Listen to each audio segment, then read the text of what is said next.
Hello and welcome to today's webcast on empowering security and productivity with Microsoft 365 E5, brought to you by Insight and Microsoft. Below this webcast, you will see an attachments tab where you can navigate to after this webinar and find additional information on assets regarding today's topic. I would like to turn over this presentation to our speakers, Joe Flynn, Director and Distinguished Engineer, and Norm Anders, Senior Architect. Joe and Norm, the floor is yours. Thank you, and welcome everybody to today's webinar. We're going to tackle today empowering security and productivity with Microsoft E5 with a specific focus on security. And on that note, we're going to kick it off. Go ahead, Norm. Okay, Joe, I don't know how many times we've spoken before on some of these seminars, and I always bring up the fact that identity is the new perimeter. And it certainly is, because it's the most sought after and softest target that bad actors are looking for. And in line with that, let's take a look at these questions off the left here. And let me just read those out. It says, and this is for our audience here. And when you think about these, I'd rather you think about them not necessarily in the light of the bright day, but think about them just before you lay your head on your pillow and you go to sleep. And if you can sleep well through the night with these, then you're probably solid. If you're still thinking about it, then this may be time to take some action. But what we're looking for here is, can you confidently say that your company's credentials have never been compromised? And if they were, you have automated means to monitor and mitigate the situation. So, yeah, you take a look here. Like, for example, like Uber, they certainly could have benefited from this back in their days when they were basically exposed over 57 million customers and drivers to the outside world, and it cost them a cool 148 million in settlement fees. If they had E5 deployed and in their environment identity protection, they could have detected these types of sign-ons. They would recognize that user has been compromised and go ahead and take appropriate action, such as MFA and then force self-service password reset. In addition to alerting the security staff that there might be something up with this identity, and you better be taking a look at that very carefully. Not to mention the number of other E5 security solutions that basically were contributing to the fact that this identity has been compromised. But the fact of the matter is, if they would have had E5 in that circumstance, they probably could have avoided or at least mitigated tremendously the exposure they had back in that day. By the same token, if you think about SolarWinds, they too had compromised credentials, again, the softest targets that people go after, but they could have benefited from the other half of the E5 security and identity platform dealing with privileged identity management. In those circumstances where you're basically looking at that third tier of zero trust that basically says always assume breach and minimize the blast radius. Basically, what we're talking about here is only provide just in time and just enough permissions at the moment. So the idea here is that when you have privileged identities or privileged accounts, they basically have to go through an MFA themselves, for example. They have to be logged. They could require a secondary or tertiary approval before they can elevate. These things come together to basically provide the authentication front door that you need for these soft targets. Let's go to the next one here, Jim. So let's say, for example, you have authentication box checked off and you say, yes, we're solid with that. We should be good to go. But there's other things to consider there. And that's basically, what shape is your data estates in? And what I'm talking about here is that, do you really understand where all your sensitive information might be? And do you have what kind of controls on top of them to make sure that they're not being exposed? And along that same token is like, how easily and effectively are you able to categorize sensitive data? And how do you make sure that you ensure that any data is being created is being properly labeled and carried forth with the proper protections? And just as importantly is like, what do you look at what do you think about when you think about the granular controls and policies to make sure that you're not getting data leakage and exfiltration of your data? So what we're thinking here is that with E5 and Purview, you have those capabilities. Marriott could have benefited from this greatly. You know, they basically ended up exposing over 339 million different customer information, which included their addresses, phone numbers, passport numbers. They could have benefited from having the ability to basically protect that data and keep it in such a way that it wouldn't be available to anyone that might be waltzing through their system. So that being said, again, same question. Think about what this means to you and your company. And you may say that, well, gee whiz, you might take that same analogy that we used to have in the old days when you think about the security stacks for protecting the on-prem environments, you know, that hard shell with a soft center. You could say, well, my authentication is good enough for me, and I know I'll be protected. But that may not always necessarily be the case. especially when you think about exposures with respect to insider risk, whether they be malicious or unintentional, and also this aspect of this thing called generative AI. And pundits have predicted that over 80% of the enterprises will have some form of generative AI in their environments, consequently surfacing and bringing forth probably inappropriate data at inappropriate times to inappropriate audiences. So the fact of the matter is that the world's moving forward. You need to secure your data estates. And really the best way to do this is with the E5 solution. Yeah, well, Norm, one thing to add here, I mean, these are common questions I think we ask customers, and we're on the phone all the time, right, with customers. And I find it pretty scary, but realistic on how many customers, if you ask these questions to, will say, yeah, I'm in agreement, right? I'm not comfortable. I do think about it at night. I think about it all the time. These are concerns across the board. I mean, it's very rare. I find many customers to be like, yeah, I have this taken care of. Yeah. And especially when you think about data estates, which this is kind of a new frontier, because again, people have been feeling pretty comfortable about the fact that their authentication systems are in place and protect them to a certain degree. But the fact of the matter is that this is becoming more and more the focus of, again, applications and things like generative AI, whether it be Microsoft Copilot for 365. They're all out there helping you do your job, but maybe sometimes at maybe the company's peril. So very important. So what are we hearing from our customers? Well, first thing is they want to cut costs and eliminate redundant solutions. I don't think there's a customer out there isn't suffering from some sort of vendor bloat and proliferation of especially in the security stack, solutions out there that just cover the gamut. You know, they're expensive to buy, they're expensive to run. By the same token, they're also looking for that best of breed level of protection and productivity. That means that they want to make sure that they're getting making sure they're putting their best foot forward with respect to protecting those assets. But on the other hand, they also want to make sure that the end user experience is still a pleasant one and is productive and keeps them actually engaged in doing the business that they were hired for. And lastly, is this idea of being able to simple to use solutions and they're designed to work together. This level of integration can't be stressed enough. And the ability to maybe see things with a single pane of glass. That's the key thing, is a single pane of glass. Now, when we get into the benefits of Microsoft 365, we got to look at it from an ecosystem approach. And I love that word because I think it resonates quite well with this solution or this set of technologies. Now, from a Microsoft standpoint, we're going to walk through in the entire E5 from the device standpoint. If you're looking at Windows 10, Windows 11 E5, just the operating system side, the security side of the world. So if you're looking at Defender and the likes of Intune, Entra, all the way to the management and collaboration.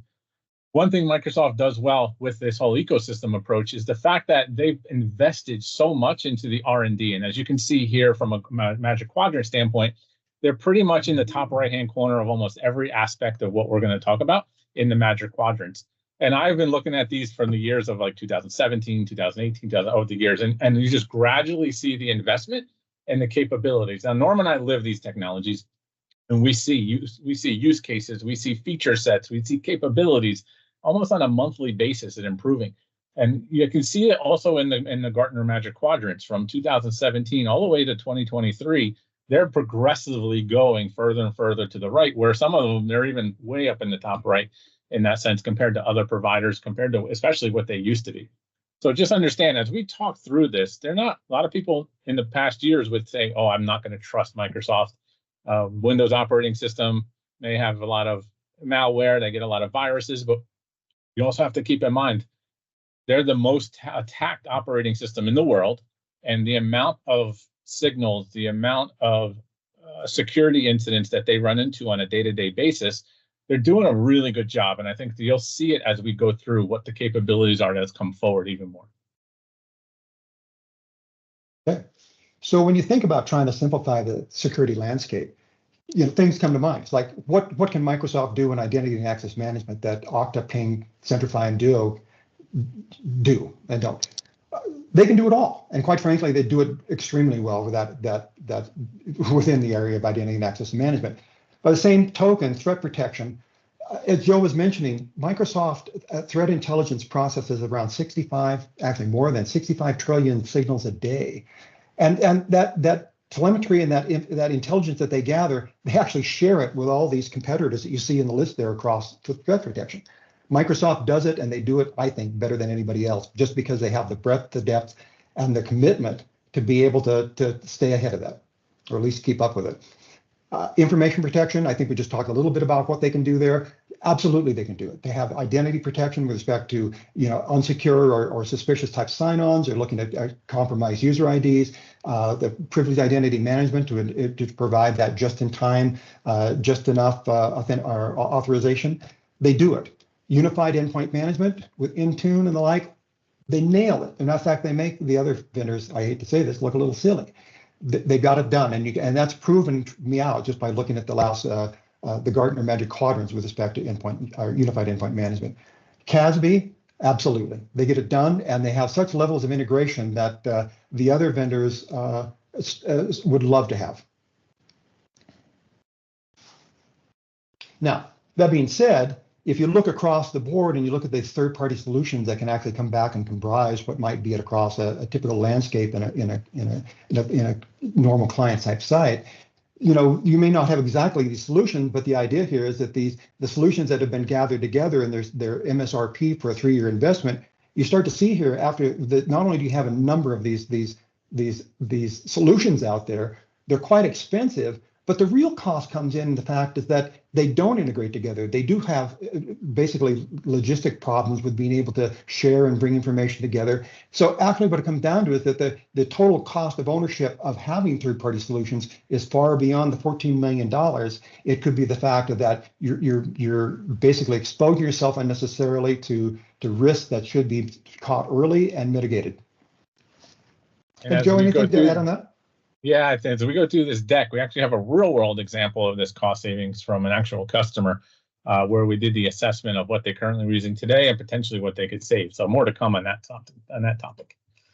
Now, we want to walk you through, as we go through this, the day in the life of the Microsoft E5 suite from a security standpoint. And I'm going to walk you through a user's probably worst day of their life, and to the point where by 7 o'clock at night, you see on the right-hand slide, they're probably going to quit.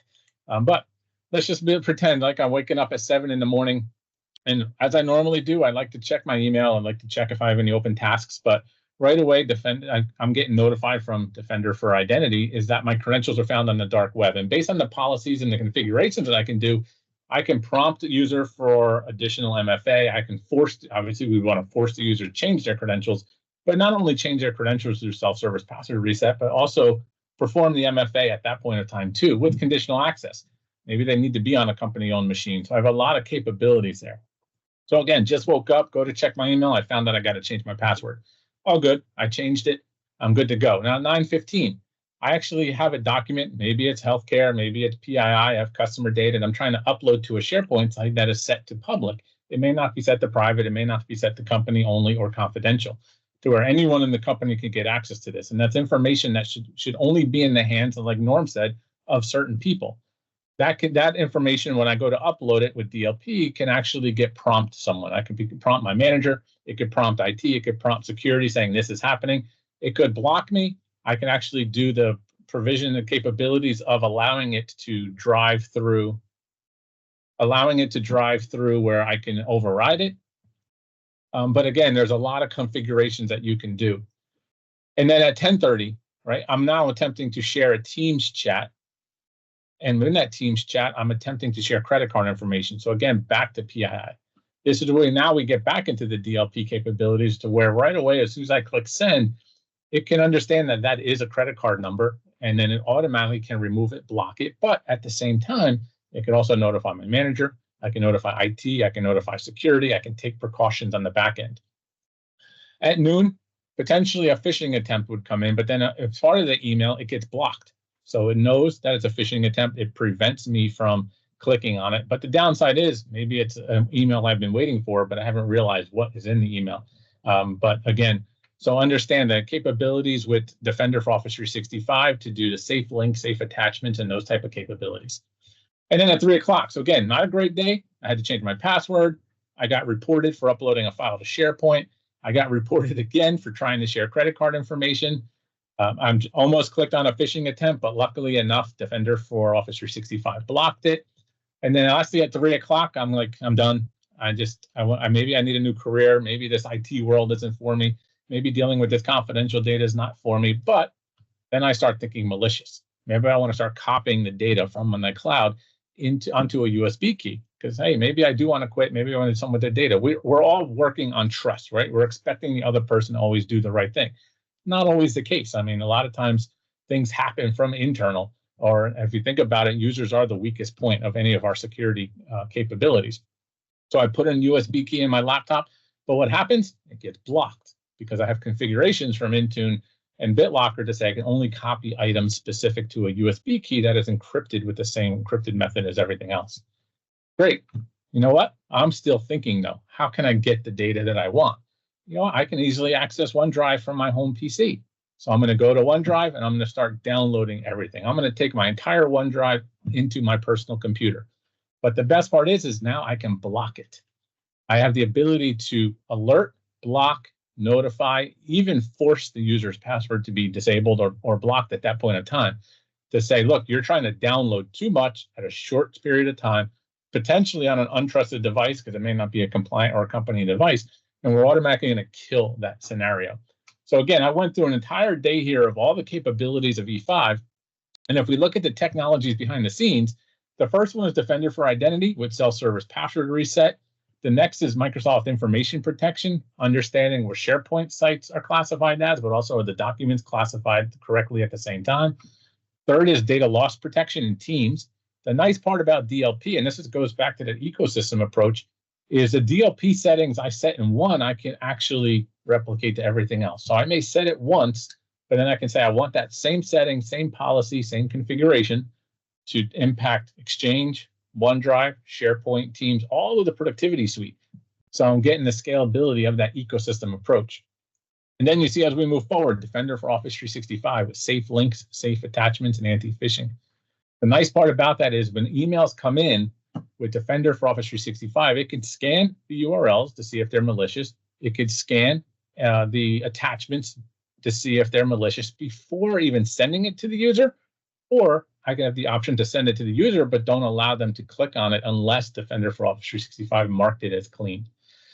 And I move up to the top, you see encryption, removable drives with Intune, Defender for Endpoint. And then the last one is Defender for Cloud Apps, where I have the ability to monitor sessions of users. Whether in this case, I showed you mass downloading of information in a short period of time.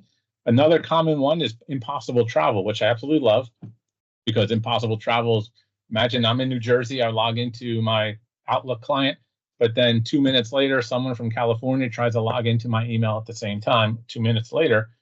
Then Defender for Cloud Apps kind of understands, look, you just logged in here successfully, possibly a multi-factor. Now you're attempting some login over here. There's no way we know you can travel 3,000 miles in a matter of 2 minutes. Now there's other ways around there, whether using VDIs and things like that. But for the most part, it works quite well, especially when we're talking about international travel, because a lot of times anything breaches or any security incidents comes from not the country that you're originating from.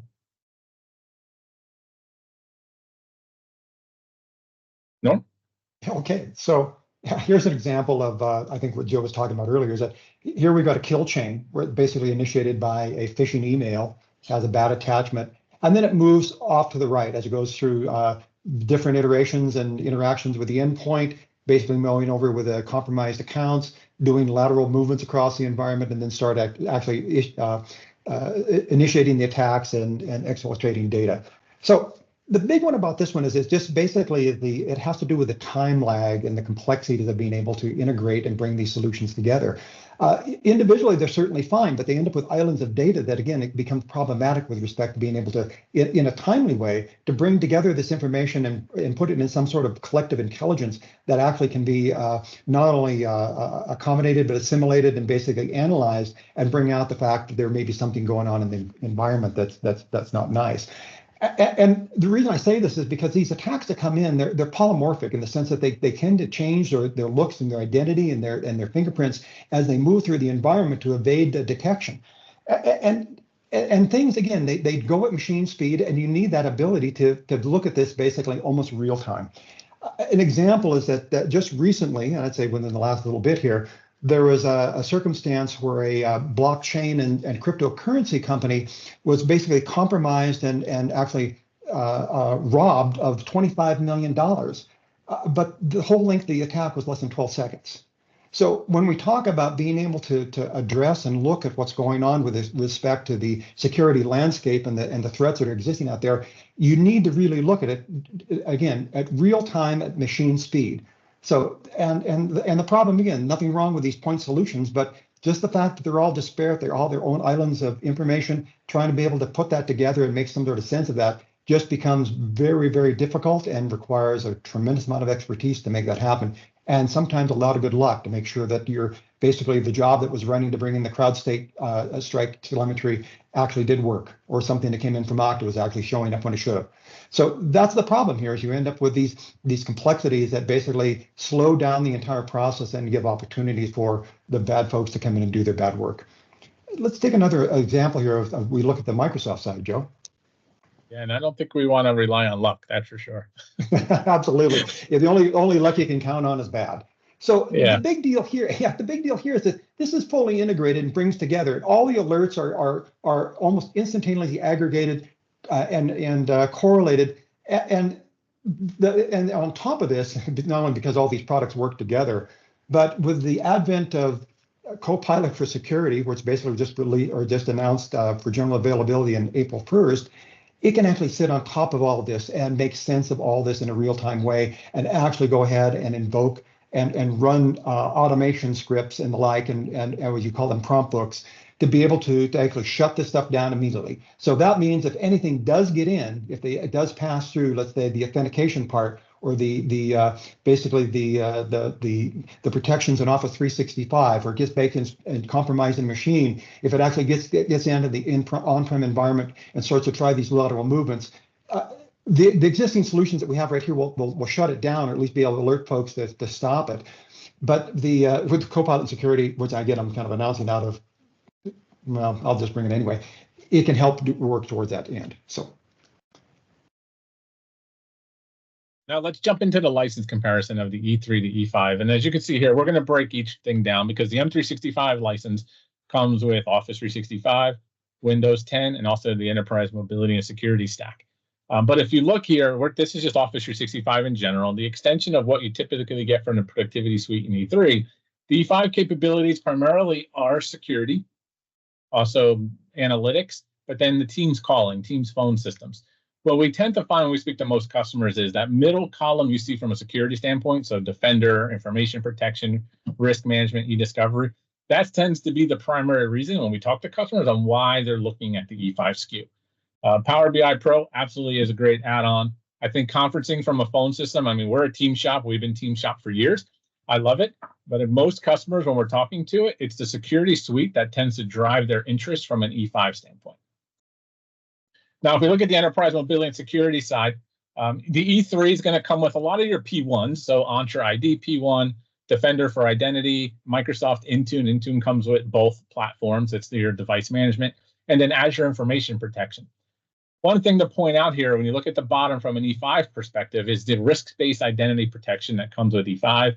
The Defender for Cloud Apps, remember I used the impossible travel and or the ability to monitor how much someone's downloading in a short period of time. Those are just two examples. There's a ton of capabilities there. And then lastly, as Azure Information Protection, key differences between P1 and P2, just like we don't want to rely on luck, that when Norm commented on security, the main difference between Azure Information Protection is P1, you're relying on your users to classify the data. Now, that could be just as good or bad as us relying on luck versus bad luck. With P2 at that point, though, you're leveraging configurations, you're leveraging algorithms, you're leveraging those type of capabilities to automatically classify a document based on its contents. So the moment someone opens up Word, starts typing a document, as soon as they click Save, the document gets evaluated and it gets classified based on the contents and based on what configurations and policies you have in the cloud. So again, it's probably more accurate, more secure than most likely what you may rely on your end users to do at a manual side. And then if we look at Windows, the Windows world, now this is the Windows endpoint, this is the Windows OS, but one of the key differences between E3 and E5 is the advanced threat protection, so it's the Defender. So when you get to the E5 SKU, now you have the ability to not only leverage Defender on the device, but you leverage all the capabilities of Defender in the cloud to be able to take actions and also take precautions on that device. And that's the key thing. But all the capabilities that we love from a Windows world, if you think of provisioning with autopilot, Azure Active Directory join, all the Power Automate capabilities that you can drive locally and in the cloud, those are all available from an E3 perspective. E5 just ups the level of a security standpoint at the device layer. Now, this is that slide I wanted to mention earlier when Norm showed the sample. That was a Microsoft sample of what you could see from a cost perspective and savings. This is a real world example that we scrubbed to take the customer name out and everything, but these are actual numbers from the customer. As you can see on the left side, I mean, they have the Microsoft 365 solution. They use WebEx, Enterprise Vault, Semantic, all these tools. Norm and I can tell you, right? We see them in every customer. This used to be what, imagine what many of us used to talk about in the early 2000s as the best of breed.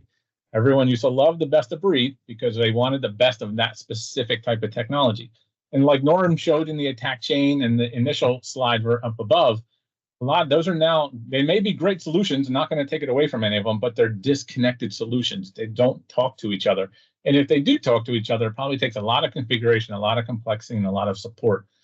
So as you can see here, being able to consolidate not only the third-party investments into the Microsoft 365 E5 solution, this company was able to save $63 million over 5 years.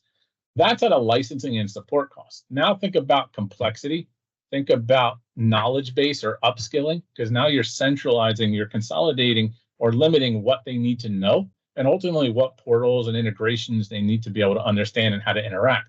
Versus if I took all these solutions on the right-hand side, I can guarantee you in most companies, that's probably many people touching different technologies here. It's rarely going to be the same group of people. It's rarely going to be probably even one person that goes through all these tools. It's going to be a lot of people touching each of these tools separately, or different groups, whether it's networking, endpoint, identity, your security team. I mean, it's going to be such a disparate team.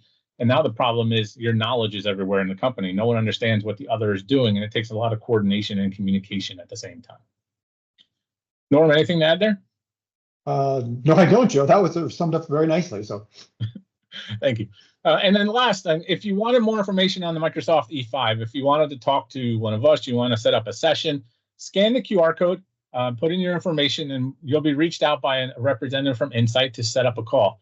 We, again, leverage us as the trusted partner. We live these technologies, we talk these technologies, we implement and support all of these technologies. We meet with Microsoft on a frequent basis, understanding where it's going, what features are coming. So we always want to try to be ahead of any of our customers, so we can provide much more value.